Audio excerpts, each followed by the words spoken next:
வருகின்ற சட்டமன்ற தேர்தலில் 200க்கும் மேற்பட்ட தொகுதியில் வெற்றி பெறுவோம் என திரைப்பட நடிகரும் திமுக சிறுபான்மையினர் பிரிவின் நிர்வாகி பஷீர் கூறினார். நடைபெறவுள்ள தமிழ்நாடு சட்டமன்ற தேர்தலில் முதுகுளத்தூர் தொகுதிக்கு போட்டியிட தேசிய தலைவர், திரைப்பட நடிகரும் திமுக சிறுபான்மையினர் நல உரிமை பிரிவின் நிர்வாகியுமான பஷீர் விருப்ப மனு பெற்றிருந்தார். சட்டப்பேரவை பொதுத் தேர்தலுக்கு போட்டியிட விரும்பி தலைமைக் கழகத்தில் விண்ணப்பம் செலுத்திய கழக வேட்பாளருக்கான நேர்காணல் அண்ணா அறிவாலயம் கலைஞர் அரங்கத்தில் தொடர்ந்து நடைபெற்று வருகிறது. அதன் தொடர்ச்சியாக சட்டப்பேரவை தேர்தலில் கழகத்தின் சார்பில் போட்டியிட விரும்பி விண்ணப்பித்த பஷீர் அவர்களை நேரில் நேர்காணலுக்கு அழைத்தனர். இதில் கலந்து கொண்டு வெளியே வந்த பஷீர் செய்தியாளர்களிடம் கூறியதாவது: 2026 சட்டமன்ற தேர்தலில் ராமநாதபுரம் மாவட்டம் முதுகுளத்தூர் தொகுதியில் திமுக சார்பில் போட்டியிட விருப்ப மனு பெற்றேன்.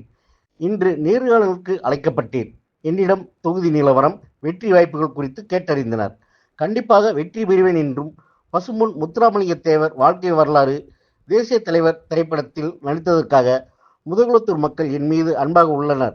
கண்டிப்பாக நான் வெற்றி பெறுவேன். என்னுடைய வெற்றியை தலைவர் தளபதியிடம் சமர்ப்பிப்பேன் என்றும், திமுக தலைவர் முத்துவேல் கருணாநிதி ஸ்டாலின் ஆட்சியில் இந்த 5 ஆண்டுகளில் நிறைவேற்றிய பல்வேறு திட்டங்களை கூறி வாக்கு சேகரிப்பேன் என்றும், மேலும் ஓ. பன்னீர்செல்வம் அவர்கள் திமுக கூட்டணிக்கு வந்ததும் வெற்றி வாய்ப்பு எங்களுக்கு கூடி உள்ளது என்றும், தேமுதிக, கம்யூனிஸ்ட், விடுதலை சிறுத்தைகள், மறுமலர்ச்சி திராவிட முன்னேற்ற கழகம், மக்கள் நீதி மய்யம் என்று பல்வேறு கட்சிகள் எங்களுடன் உள்ளது.